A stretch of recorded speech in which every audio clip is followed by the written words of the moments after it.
Hello everyone. आज हमारा topic है फ्री कंसेंट। फ्री कंसेंट क्या होता है? जहाँ पे पार्टी अपने एग्रीमेंट को एक्सेप्ट करती है फ्रीली, बिना किसी के दबाव के। जब कोई व्यक्ति एक्सेप्टेंस देता है यानी कंसेंट देता है, वो बिल्कुल फ्री देता है, उसी को ही हम फ्री कंसेंट कहते हैं और उसी केस में वैलिड कॉन्ट्रैक्ट बनता है। फ्री कंसेंट को सेक्शन 10 में डिफाइन किया गया है, जहाँ पे पार्टी फ्रीली किसी चीज़ को एक्सेप्ट करती है और लॉफुल कंसिडरेशन फ्रीली एक्सेप्ट करती हैं लॉफुल ऑब्जेक्टिव के साथ, उसी को ही हम फ्री कंसेंट कहते हैं। नेक्स्ट आता है कंसेंट। कंसेंट सेक्शन 13 में डिफाइन है, giving to acceptance. Free consent क्या है? जब फ्रीली हम एक्सेप्टेंस देते हैं उसको फ्री कंसेंट कहते हैं। कंसेंट का मतलब होता है एक्सेप्टेंस देना। The parties of contract are freely mutually agree upon the term and condition. जो भी कॉन्ट्रैक्ट की टर्म और कंडीशन है उसमें वो म्यूचुअली एग्री होता है, फ्रीली एग्री होता है, उसी को फ्री कंसेंट कहते हैं। दोनों पार्टी का सेम सेंस में एग्री होना जरूरी है। अगर वो सेंस में एग्री नहीं होते हैं तो वो वैलिड कॉन्ट्रैक्ट नहीं बनेगा। सेम सेंस पे एग्री होने को कहते हैं consensus ad idem. It's mean that कि आपके पास दो घर हैं, आप ए पार्टिकुलर वन घर जो है वो बेचना चाहते हैं, लेकिन सामने वाला पार्टिकुलर टू घर जो है वो खरीदना चाहता है, तो यहाँ पे सेम सेंस पे एग्रीमेंट नहीं हुआ है, यानी सेम सेंस पे वो उनकी सहमति नहीं हुई है, कॉन्ट्रैक्ट यहाँ पे वैलिड नहीं होगा। एग्जाम्पल के तौर पे देखें कि एक्स के पास दो घर है, sorry, X have the two car, one is a Maruti and one is a Honda City car. So Y does not know the X have two car. तो बाई को पता नहीं था कि एक्स के पास दो कारें हैं। By offer two by car 50,000। यहाँ पे बाई ऑफर करता है कि वो 50,000 में कार लेना चाहता है, लेकिन यहाँ पे कंसेंस ऑफ माइंड जो है वो सब्जेक्ट मैटर पे क्लियर नहीं है कि वो मारुति कार देना चाहता है, होंडा सिटी कार देना चाहता है। तो इट्स मीन दैट कि हमें ये क्लियर होना चाहिए कि हमने कौन सी कार को परचेज करना है।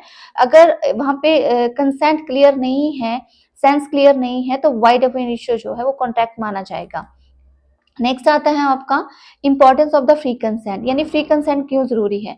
जहां पे फ्री कंसेंट होगा वहीं पे ही वैलिड कॉन्ट्रैक्ट होगा, और जब एग्रीमेंट फ्री कंसेंट का नहीं होता है उसको हम वॉइड एग्रीमेंट कहते हैं। फ्री कंसेंट के बिना जो है वो एक तरह का वाइड या वॉइडेबल पार्टी जो है वो बन जाती है। Importance of free consent can not be stressed या इनफ। ऐसा नहीं है कि फ्री कंसेंट जो हमें स्ट्रेस या फील करवाता है, लेकिन कंसेंट ऑफ द पार्टी बहुत जरूरी होती है, वो हमें फ्री और वॉलंटरली हमें कंसेंट मिलनी चाहिए। जहाँ स्ट्रेस से कोई कंसेंट मिलती है वो वॉइडेबल नेचर की होती है, और जहाँ पे कंसेंट बिल्कुल फ्री और वॉलंटरली मिलता है वो वैलिड कॉन्ट्रैक्ट क्रिएट करता है। अगर consent of the contract has to be given without any kind of the pressure या मिसअंडरस्टैंडिंग, उसी को ही हम वैलिड कॉन्ट्रैक्ट कहेंगे। जहाँ किसी प्रेशर में या मिसअंडरस्टैंडिंग फ्रॉड के कारण आपको कंसेंट मिला है, तो वो वैलिडिटी ऑफ कॉन्ट्रैक्ट का पार्ट नहीं माना जाएगा। नेक्स्ट आता है फ्री कंसेंट में। फ्री कंसेंट जो है वो आपके डिफरेंट सेक्शंस में डिफाइन है। जैसे कोर्जन है, कोर्जन को सेक्शन नंबर 15 में डिफाइन किया गया है। अनड्यू इन्फ्लुएंस को सेक्शन नंबर 16 में डिफाइन किया गया है। मिस रिप्रेजेंटेशन को सेक्शन नंबर 18 में, मिस्टेक को सेक्शन नंबर 20, 21, 22 में, और फ्रॉड को सेक्शन नंबर 13 में डिफाइन किया गया है। कोर्जन क्या होता है? कोर्जन होता है किसी को डरा धमका के बात करना। अनड्यू इन्फ्लुएंस क्या होता है कि जहां पे अपनी पावर का आप फायदा उठा रहे हो। मिस रिप्रेजेंटेशन होता है तथ्यों को बदल के आप प्रस्तुत कर रहे हैं। मिस्टेक भी दो तरह की होती है। मिस्टेक के केसेस में कॉन्ट्रैक्ट वाइड और वैलिड होता है, वाइडेबल नहीं होता है, याद रखना इस बात को। और वाइड के केसेस में अगर आपने कॉन्ट्रैक्ट किया है तो वो वाइडेबल होगा। तो फ्री कंसेंट यानी कि आप कोर्जन हो रहा है, अनड्यू इन्फ्लुएंस हो रहा है, मिस रिप्रेजेंटेशन के थ्रू कॉन्ट्रैक्ट बन रहा है, तो कॉन्ट्रैक्ट यहाँ पे आप वाइडेबल बना सकते हैं। लेकिन मिस्टेक में केसेस में सिर्फ वैलिड और वाइड आपका एग्रीमेंट होगा। अगर मिस्टेक जो है फॉरेन लॉ की होगी वो वाइड बनेगा, मिस्टेक अगर इंडियन लॉ की है तो वो आपका वैलिड बनेगा। वो हम नेक्स्ट चैप्टर में डिटेल में डिस्कस करेंगे। अगर फ्रॉड हो रहा है या फ्रॉड के कारण कॉन्ट्रैक्ट हो रहा है तो वो भी एक वॉइडेबल कॉन्ट्रैक्ट आपका बनता है, कि फ्रॉड भी आपका वॉइडेबल कॉन्ट्रैक्ट जो है अनदर पार्टी क्रिएट कर सकती है। वन बाय वन अब हम डिटेल में चलेंगे कि कोर्जन क्या होता है। कोर्जन होता है किसी चीज को डराना धमकाना, यानी डरा धमका के आप कॉन्ट्रैक्ट कर रहे हैं। ये ऐसी चीजें जो इंडियन पैनल कोड के एक्ट में फॉरबिडन है, अनलॉफुल है। किसी को डरा के धमका के आप प्रॉपर्टी अपने नाम करवा रहे हैं, किसी को डरा के आप कोई चीज अपने नाम एग्रीमेंट करवा रहे हैं, उसको कोर्जन कहते हैं। कोर्जन में भी प्रोसीड फ्रॉम एनी पर्सन, किसी पर्सन से भी कोर्जन हो सकता है। जिसके साथ आप कॉन्टैक्ट कर रहे हैं वो आपको डरा धमका के कॉन्टैक्ट कर रहा है, या कोर्जन कोई थर्ड पार्टी कर सकती है, स्ट्रेंजर भी आप आपको डरा धमका के उस कॉन्ट्रैक्ट में ला सकता है, उस कॉन्ट्रैक्ट करने के लिए फोर्स कर सकता है। तो कोर्जन के थ्रू किए गए कॉन्ट्रैक्ट क्या होते हैं, आपके वॉइडेबल नेचर के होते हैं।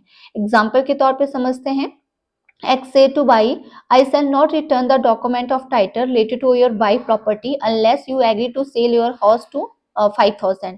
यहाँ पे एक्स बाई को कहता है कि मैं आपके बाइक के डॉक्यूमेंट आपको रिटर्न नहीं करूंगा, उसके बदले आपको आप घर जो है वो 5,000 में देना पड़ेगा। तो यहाँ पे बाई जो है उस चीज के लिए एग्री हो जाता है और अपना घर 5,000 रुपए में सेल कर देता है। तो यहाँ पे जो है वो व्यक्ति जो डरा धमका के घर को अपने नाम करवा रहा है, तो ये एक तरह का वैलिड कॉन्ट्रैक्ट नहीं है, वॉइडेबल कॉन्ट्रैक्ट है। और ये चीज उसे प्रूफ करनी पड़ेगी, किसको प्रूफ करनी पड़ेगी, हस्बैंड को प्रूफ करनी पड़ेगी उसके, कि ये जो कॉन्ट्रैक्ट है वो किस प्रकार का है, वॉइडेबल नेचर का है। नेक्स्ट आपके पास आता है कि पर्सन की बात करते हैं। अगर कोई भी ऐसा एक्ट जो कानून की नज़र में सही नहीं है, या किसी को डराना धमका के आप कोई चीज़ कर रहे हैं, किसी की कंसेंट आप डरा धमका के कर रहे हैं, अनलॉफुल तरीके से कोई प्रॉपर्टी अपने नाम करवा रहे हैं, या फिर कॉन्ट्रैक्ट में आप बिना उसकी इंटेंशन के आप कॉन्ट्रैक्ट में एंटर हो रहे हैं, बिना आपकी सहमति के कॉन्ट्रैक्ट में एंटर हो रहे हैं, वो भी किसी पार्टिकुलर पर्सन के थ्रू डराया धमकाया जा रहा है, या किसी थर्ड पर्सन के थ्रू डराया धमकाया जा रहा है, तो वहां पे कंसेंट फ्री नहीं मानी जाती है। कोर्सन के कुछ एसेंशियल एलिमेंट है कि कब कोर्सन माना जाएगा, या कोर्सन जो है कब हम ये मान के चलेंगे कि आपको डरा धमका के आपके साथ कॉन्ट्रैक्ट हुआ है और आप उस कॉन्ट्रैक्ट को वॉइडेबल बनाएंगे। तो फर्स्ट वन आता है, committing any act which is forbidden by the Indian penal code. ऐसा कोई कृत्य जबरदस्ती कार्य आपसे करवाया जा रहा है, चाहे धमकी देके, चाहे धमकी आपकी संपत्ति किसी के नाम करवाई जा रही है धमकी देके, तो वो इंडियन पेनल कोड के तहत जो है वो उसको कोर्सन कहा गया है।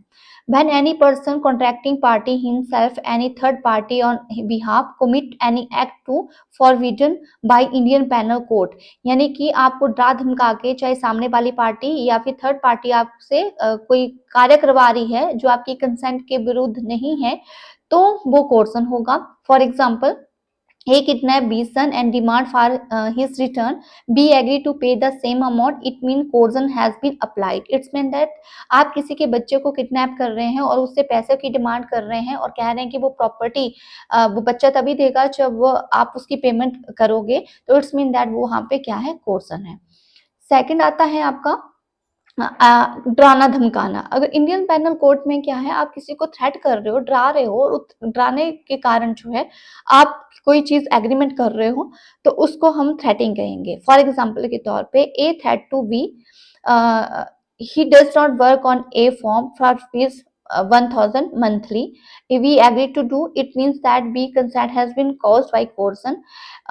तो यहाँ पे क्या है कि यहाँ पे ए जो है वो बी को डरा रहा है कि आप 1,000 मंथली यहाँ पे काम नहीं करेंगे, इसके फॉर्म पे काम नहीं करेंगे, और बी उस चीज के लिए एग्री हो रहा है। तो यहाँ पे बी की जो कंसेंट है वो फ्रीली नहीं ली गई है, और वो थ्रेटिंग के थ्रू ली गई है। इट्स मीन दैट कि अगर कोई थ्रेटिंग करके एग्रीमेंट करता है तो वह भी कोर्सन माना जाता है। फोर्थ वन आता है, threatening to detain any property. डरा धमका के कोई प्रॉपर्टी अपने नाम करना। when a party has not actually detained the property of another but threatening to detain, यानी कि आप क्या कर रहे हो, आप खुद उसको डरा धमका नहीं रहे हो, अनलॉफुल तरीके से थ्रेट कर रहे हो। If the other party does not enter to contract his desire, जब अपनी इच्छा से कोई भी व्यक्ति एंटर नहीं होता है कॉन्ट्रैक्ट में, या जबरदस्ती उसे एंटर करवाया जाता है, तो वो भी कोर्सन ही वहां पे अप्लाई होता है। Bikram threat to destroy Rita car, an act forbidden by law, constitute coercion because it is used to unlawfully। यहाँ पे जो है विक्रम जो है वो उसको धमकी दे रहा है रीता को कि वो आपकी कार को डिस्ट्रॉय कर देगा क्योंकि प्रॉपर्टी उसके नाम करवा दो। अगर इस तरह का एग्रीमेंट है तो वो भी थ्रेटिंग एग्रीमेंट है, वो भी आपका कोर्सन माना जाएगा। Coercion not need to the process from the party of contract. जरूरी नहीं कि जो कोर्सन है वो आपकी सामने वाली पार्टी से ही आपको हो, थ्रेटिंग सामने वाली पार्टी से ही हो। It may be physical harm हो सकता है, आपका मेंटली हार्म हो सकता है, but it is immaterial whether the party putting physical pressure on the contracting party to enter the contract and party of contract या नॉट। इट्स मीन दैट जो coercion apply होता है वो जरूरी नहीं कि आपके सामने वाली कॉन्ट्रैक्टिंग पार्टी या फिर थर्ड पार्टी के थ्रू हो सकता है, यानी कि जो व्यक्ति डरा रहा है या तो सामने वाला हो सकता है या थर्ड पार्टी हो सकती है। Coercion need not necessary to directed engage the other contracting party. तो इसमें क्या है, जो भी कोर्सन होगा मे बी वो सामने वाला व्यक्ति या स्ट्रेंजर के थ्रू हो सकता है। For example, X send a message to B and B does not enter into a contract to A sell his car to rupees 2 lakh। तो यहाँ पे क्या है कि X जो है ये मैसेज कर रहा है B को कि उसने कॉन्ट्रैक्ट कार जो है अपनी 2 लाख में सेल नहीं करनी है, अदरवाइज वो उसको मार देगा। तो यहाँ पे कोर्सन अप्लाई हुआ है। इट्स मीन दैट कि एक्स जो है वो पार्टी का हिस्सा है चाहे नहीं है। तो इट्स मीन दैट कि जो थ्रेटिंग है वो सामने वाले व्यक्ति से भी हो सकती है एंड थर्ड पार्टी के व्यक्ति से भी हो सकती है। नेक्स्ट आता है आपका कि it is immaterial whether the Indian penal code is not force the time at place to coercion of employed. आपके साथ कोर्सन कहाँ हो रही है, किस प्लेस पे हो रही है, वो डिफाइन नहीं है। मतलब कोर्सन का होना डिफाइन है कि आपके साथ जो है वो कोर्सन हो रहा है, लेकिन कहाँ हो रहा है, किस जगह हो रहा है, वो प्लेस डिफाइन नहीं है। कोर्सन आपका कहीं से भी थ्रेट हो सकता है, आपको फोन के थ्रू हो सकता है, मैसेज के थ्रू हो सकता है। तो वो कोर्सन में भी कहीं से भी आपको कमिटिंग टू दैट कोर्सन। तो फॉर एग्जाम्पल अगर कोर्सन हुआ है, मे बी पर्सन जो है सुसाइड कमिट करता है तो वो भी कोर्सन कहलाएगा। डरा धमका के कोई व्यक्ति सुसाइड कमिट कर रहा है वो कोर्सन में आएगा। लेकिन इसके जो जुडिडिक्शन है या इसके जो सेक्शन है वो अलग है। Any act committing suicide to forbidden to Indian penal code, यानी कोई ऐसा एक्ट जो सुसाइड के लिए आपको प्रोत्साहित कर रहा है वो भी कोर्सन का ही पार्ट होगा। लेकिन threat to commit suicide offence punishable under the act of the coercion. But वो कौन से सेक्शन डिफाइन है, प्रॉपर वे से डिफाइंड नहीं है कि वो इंडियन पैनल कोड के अंदर जो है वो कोर्सन में ही आएगा। वो आपके सुसाइड के केसेस के ऊपर डिपेंड करता है कि वो कोर्सन के थ्रू सुसाइड हुआ है या अनदर केसेस के थ्रू सुसाइड हुआ है। तो यहाँ पे ये क्लियर होता है कि कोर्सन जो है वो जो जबरदस्ती आपसे कोई एग्रीमेंट हो रहा है वो जरूरी नहीं कि जो कोर्सन है वो किसी पार्टिकुलर प्लेस पे हो, वो उसका प्लेस कोई भी हो सकता है। A on a ship on high sea threaten to murder to B does not write a promote to his A favor and A act amount to coercion। यहाँ पे क्या है कि एक व्यक्ति जो दूसरे को ये डरा रहा है, मर्डर करने के लिए बोल रहा है कि वो उसका मर्डर कर देगा अगर वो उसके फेवर में नहीं बात करता है। तो Indian penal code does not apply to high sea. तो इट्स मीन दैट कि यहाँ पे जो है वो इंडियन पैनल कोड हाई सी पे अप्लाई नहीं होता है। तो इट्स मीन कि जो टाइम पीरियड है, सिचुएशंस है वो अलग अलग डिफाइंड है, सेक्शंस वाइज अलग अलग है। लेकिन यहाँ पे जो कोर्सन की बात हो रही है वो कहीं से भी हो सकता है, किसी प्लेसेस पे हो सकता है। सुसाइड करने के लिए तक जो है वो प्रेशराइज किया जा सकता है, वो भी एक कोर्सन है। तो आज के हमने चैप्टर में ये डिस्कस किया।